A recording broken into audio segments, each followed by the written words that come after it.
Na força do contraste, a marca do tempo. Mais de 4 décadas como presidente do Futebol Clube do Porto, Jorge Nuno da Lima Pinto da Costa. Nasceu no Porto a 28 de dezembro de 1937.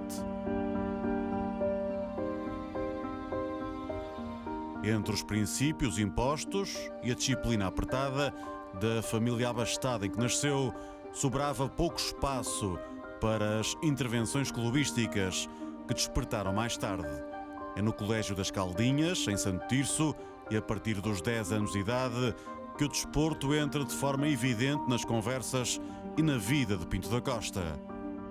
Das memórias de adepto escoltado pelo carinho do irmão, José Eduardo, no Lima e na Constituição, resistiram como marcos incontornáveis na vida do líder portista a inauguração do Estádio das Antas, a que assistiu com 14 anos, ou o primeiro título celebrado na bancada aos 19.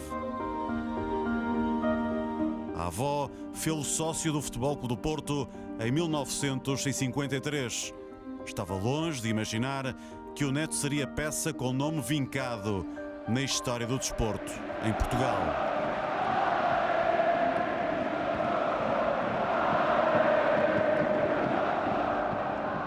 Difícil não é lutar contra o centralismo. Difícil é ser-se campeão contra o centralismo. O sabor deste campeonato é igual ao sabor de outros que o Futebol Clube do Porto já alcançou aqui também em Alvalade? É um sabor especial, é um pentasabor. O líder portista destaca 2 momentos de felicidade. A vitória de 87 em Viena seriam 2 e a inauguração do Estádio do Dragão. Este era o momento próprio para apresentar a todos vós, a alguns uma velha conhecida, a outros, pela sua idade, uma nova amiga, que é a Taça dos Campeões. Na linha mestra de um tempo preenchido por rostos que fizeram do Futebol Clube do Porto um clube com dimensão nacional e internacional, houve mais de 4 décadas vividas sem novas molduras. As mudanças aconteceram noutros setores do museu, inaugurado em 2013, e onde se somaram presenças, onde a marca do tempo rouba o espaço. Depois de Américo de Sá, Jorge Nuno Pinto da Costa assumiu a presidência do clube a 23 de abril de 1982.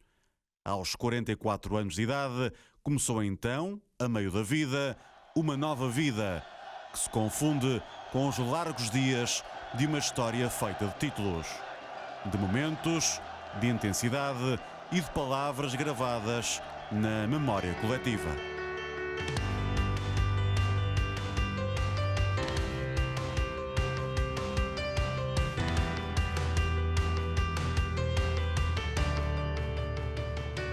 Pinto da Costa começou o percurso no Futebol Clube do Porto como seccionista do hóquei em patins.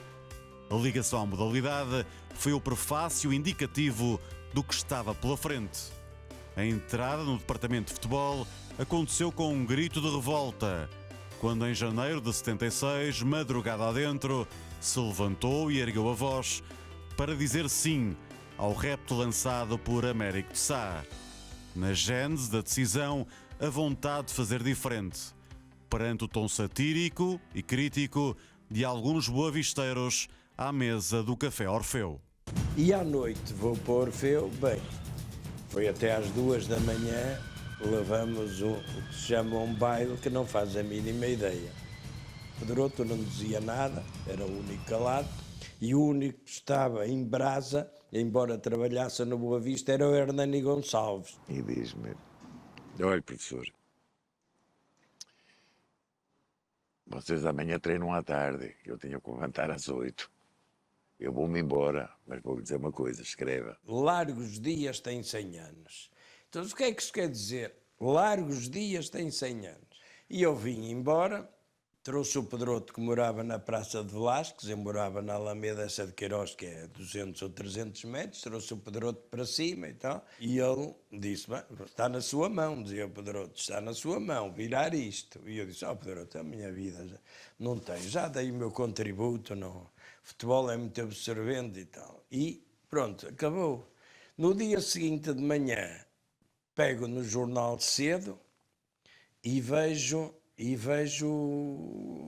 uma jovem Valentim Loureiro a dizer que enquanto ele for presidente do Boa Vista, o Futebol do Porto nunca terá capacidade para lhes tirar o Pedroto. E eu disse, isto é gozar com o Porto, quer dizer, o Porto não tem capacidade. Deu-me assim uns fornicoques, ainda estava em casa, liguei para o Dr. Américo Sá e disse-lhe assim, doutor, aquela nossa conversa de ontem ainda é válida? E ele disse, você está a brincar ou quê? Eu disse, não, estou-lhe a perguntar. Claro que é.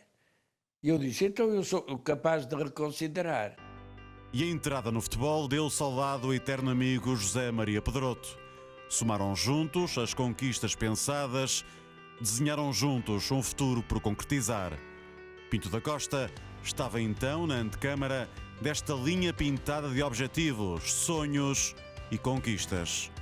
Entre etapas, batalhas, duras batalhas, rivalidades sem fim. Também derrotas digeridas com renovada sede de vitória. Embalado pela primeira memória de adepto num Porto Braga, no campo da Constituição, tornou-se num sonhador sem limites e também protagonista.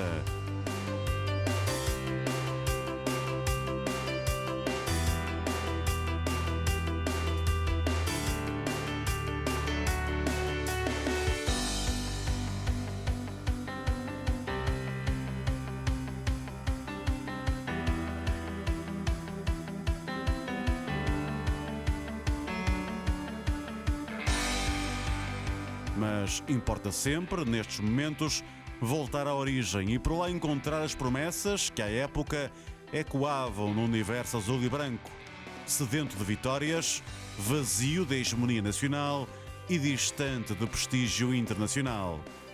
Depois da aventura no departamento de futebol e da ruptura com o Américo de Sá, Pinto da Costa voltou para ser presidente em 82. A 17 de abril venceu as eleições.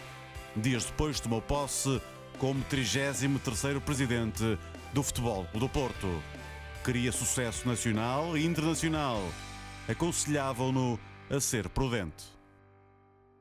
E quando eu sonhei que havíamos de chegar a Viena, eu lembro-me que quando fiz o meu programa em 1982, tinha apenas que queria e tínhamos que estar numa final europeia. E recordo com saudade um grande amigo, o engenheiro Armando Pimentel, que me dizia: Jorge, não ponhas isso é impossível. A verdade é que num espaço de 4 décadas tudo mudou para o universo azul e branco. Olhando apenas o futebol, os títulos nacionais multiplicaram-se e a semente da aparição internacional foi lançada com a primeira final europeia perdida na Taça das Taças em 84 com a Juventus. Depois disso, emergiu a magia de Viena e a chama no gelo de Tóquio.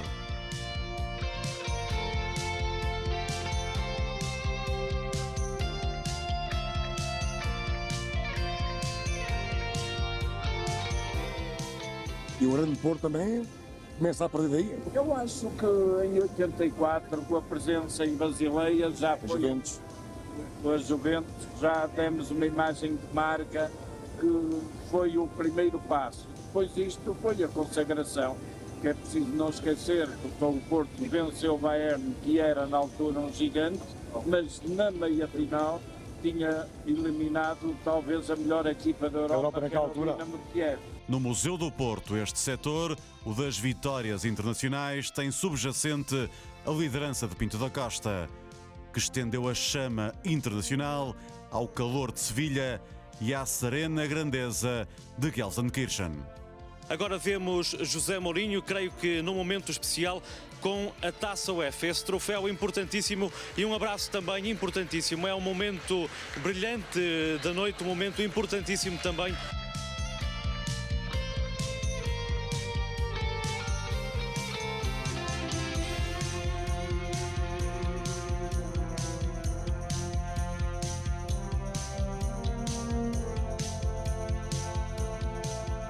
Do centro de treinos ao novo estádio do Dragão, inaugurado em 2003, o presidente dos Dragões conseguiu impor na agenda marcos que considerou fundamentais para a sustentação e crescimento do clube.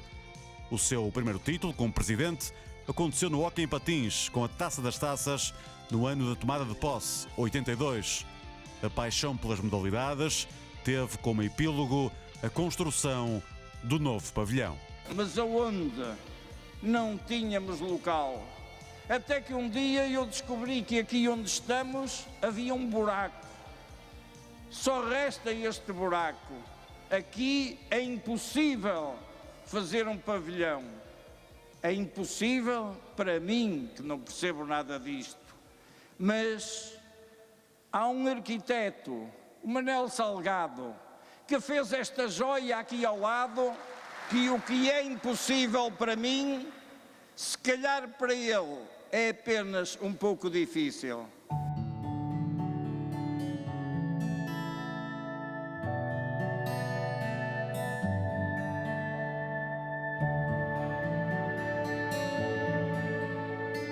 No futebol, o reinado de Pinto da Costa fez também da ligação a técnicos, muitos deles campeões.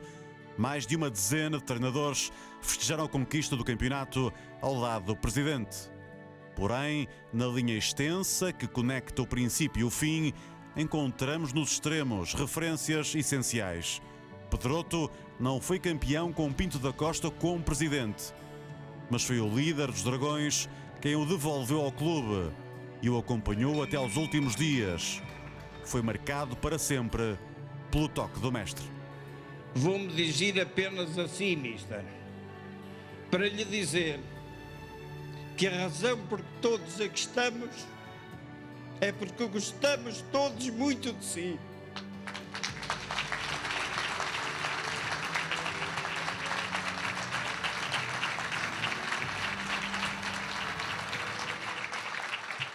Continuamos, passado 25 anos, a tê-lo no coração.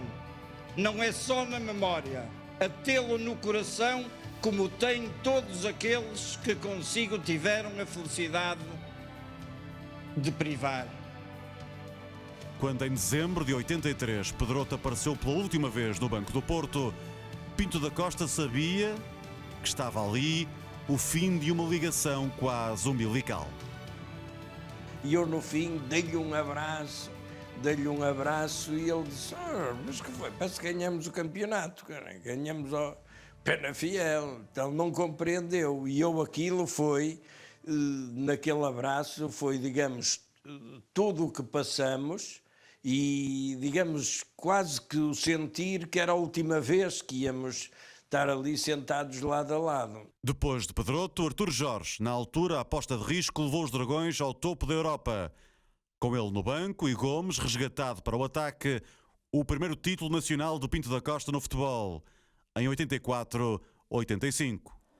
Mas num passado recente, foi Sérgio Conceição quem mais conseguiu avivar na memória do presidente o que de melhor viu no técnico que perdeu cedo, mas nunca esqueceu. Chegam então os elementos da equipa técnica do Futebol Clube do Porto, ainda não Sérgio Conceição, que vai colocar a medalha em Jorge Nuno Pinto da Costa, que abraça agora num abraço caloroso Jorge Nuno Pinto da Costa, que faz 40 anos de presidência de Futebol Clube do Porto. O lugar de Conceição no Museu do Porto reflete o impacto no clube e na alma de Pinto da Costa. O que eu gostaria para treinador do Futebol Clube do Porto era o Sérgio Conceição. Ele curiosamente disse-me, olha, jantei com ele ontem. E o Sérgio também gostava imenso de vir para o Porto. Eu disse, mas esse, neste momento, é também o meu sonho, telefona-lhe. Isto passou-se no dia 27 de maio, no restaurante Lusíadas, às 2 da tarde.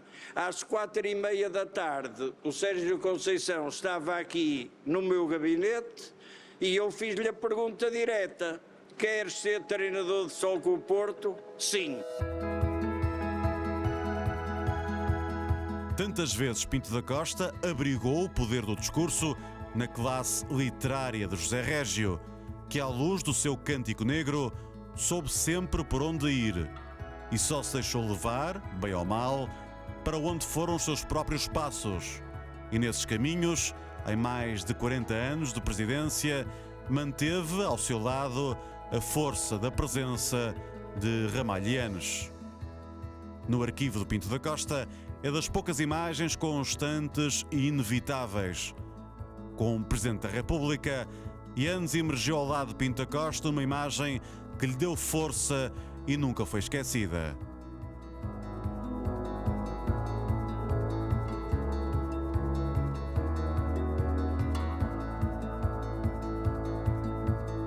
A ironia, a sagacidade no discurso marcaram também vários momentos da vida de Pinto da Costa.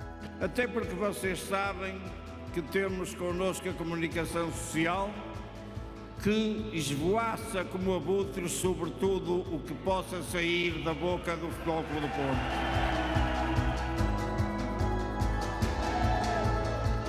Adorado pelos seus, temido e confrontado por tantos outros, não raras vezes, as aparições de Pinto da Costa se desviaram para paixões anexas. Eu não sou nada.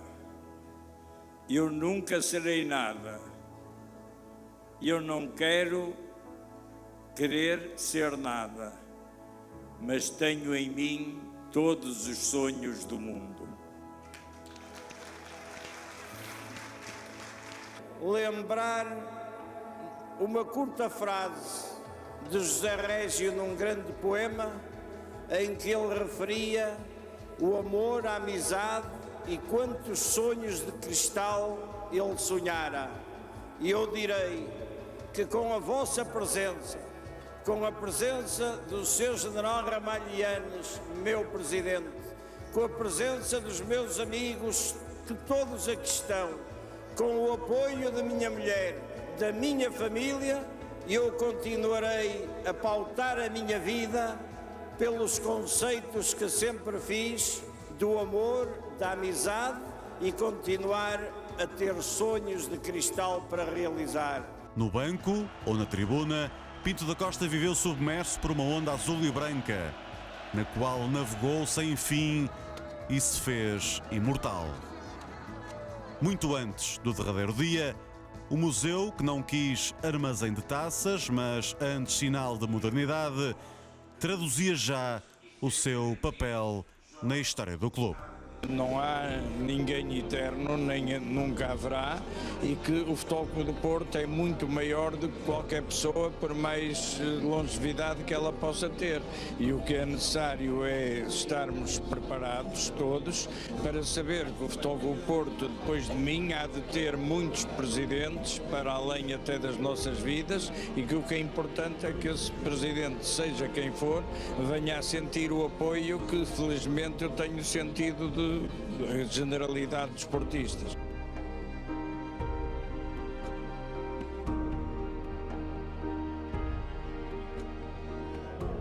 Ainda me emociono com a recepção fantástica, carinhosa, amiga.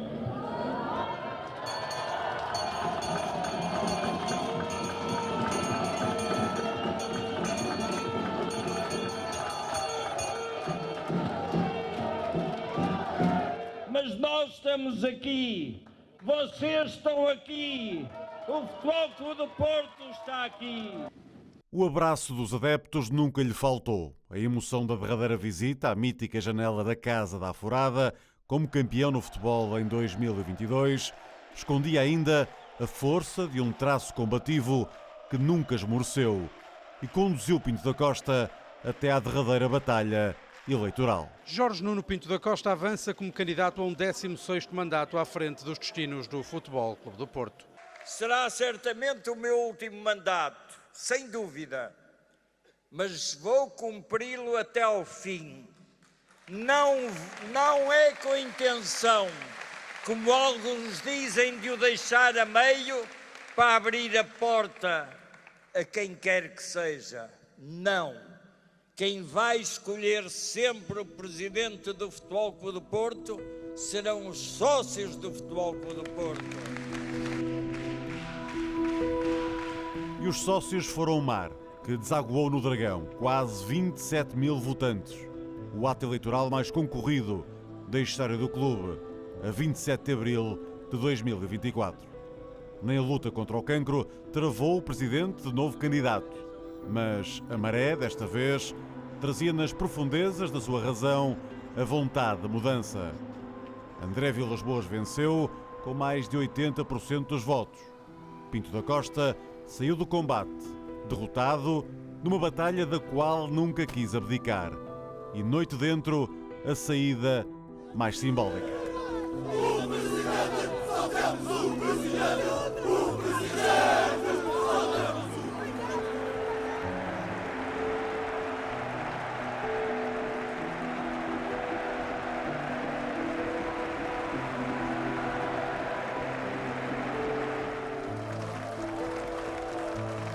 Até agradecer tudo o que fez pelo Futebol Clube do Porto, Jorge Nuno Pinto da Costa.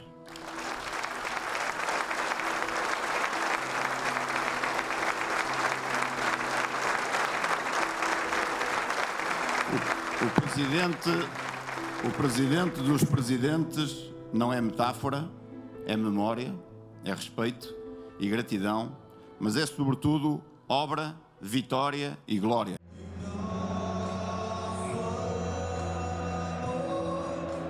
Ainda festejou no voleibol feminino o último título como presidente do clube. E no Jamor, o abraço entre o passado e o futuro legendou a derradeira vitória como líder da SAD do Futebol Clube do Porto.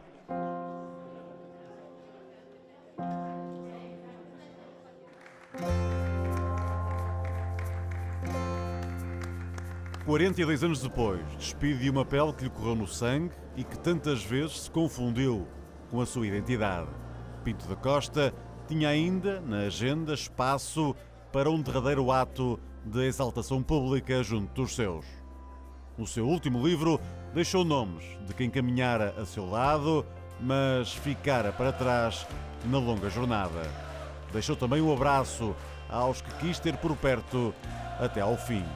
E em forma de desejo, a cor com a qual pintava no pensamento o epílogo da vida terrena.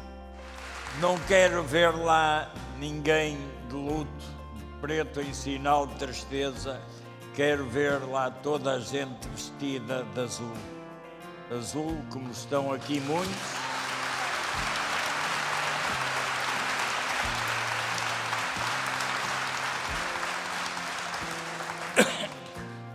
Por 3 razões. Porque azul é cor do céu, azul é cor do manto da Nossa Senhora e azul é cor do Futebol Clube do Porto.